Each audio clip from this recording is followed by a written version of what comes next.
আসসালামু আলাইকুম দর্শক মণ্ডলী, এই মুহূর্তে আমরা অবস্থান করছি মিরপুর শেরেবাংলা জাতীয় ক্রিকেট স্টেডিয়ামে এবং ডিপিএল এর প্রস্তুতি কিন্তু জোরে সোরে শুরু হয়ে গেছে। ডিপিএল শুরু হচ্ছে, রোজার মধ্যেই শুরু হচ্ছে ডিপিএল এবং ঠিক যে প্রেক্ষাপটে দাঁড়িয়ে আমরা কথা বলছি, এই মুহূর্তে প্র্যাকটিস সেশন সারছে, এই মুহূর্তে প্র্যাকটিস সেশন সারছে ডিপিএল এর বিভিন্ন দলগুলো এবং আলাদা করে নজরটা কেড়েছেন আসলে নাজমুল হোসেন শান্ত, যেহেতু তিনি বাংলাদেশ জাতীয় ক্রিকেট দলের অধিনায়ক এবং তার নেতৃত্বে আসলে যে স্বপ্নটা দেখিয়ে, যে আশা আকাঙ্ক্ষাটা দেখিয়ে, যে আশা আকাঙ্ক্ষার পারদটাকে একেবারে উঁচুতে নিয়ে গিয়ে বাংলাদেশ চ্যাম্পিয়ন্স ট্রফির বিমানটা ধরেছিল, সেই আশা আকাঙ্ক্ষা আসলে ওভাবে পূরণ হয়নি, সিকি ভাগও আসলে এভাবে পূরণ হয়নি এবং ঠিক সেই কারণে খুব যে ভালো মেন্টাল শেপে রয়েছেন শান্ত, এটা আসলে বাইরে থেকে অন্তত বলা যাবে না।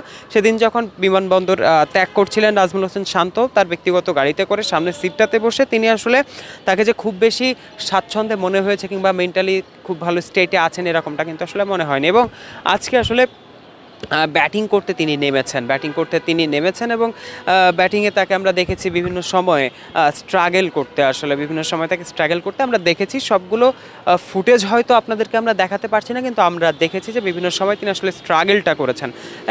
পেসারদেরকে তিনি খেলেছেন, স্পিনারদেরকে তিনি খেলেছেন, তবে দু একটা বলে যেগুলো স্ট্রাগল করেছেন সেগুলো যদি আমরা অ্যাসাইড করে রাখি, এক পাশে রেখে দিই, ইনসেক্ট রিপেলেন্ট মাস্টার ব্যাচ যুক্ত আরএফএল ওয়াট্রো, কাপড় যত্নে রাখার নাম্বার 1 সলিউশন।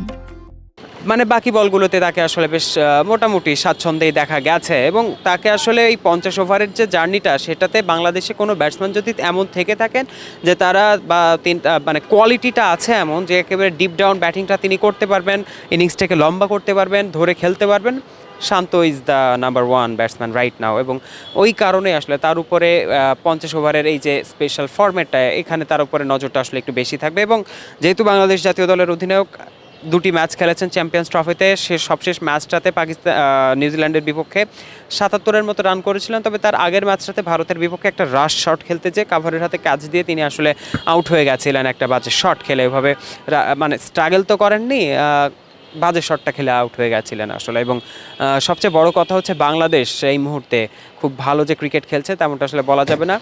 চ্যাম্পিয়ন্স ট্রফিতে দুটি ম্যাচে দুটিতেই হেরেছে এবং একটি ম্যাচ সবশেষটা পরিত্যক্ত হয়েছে।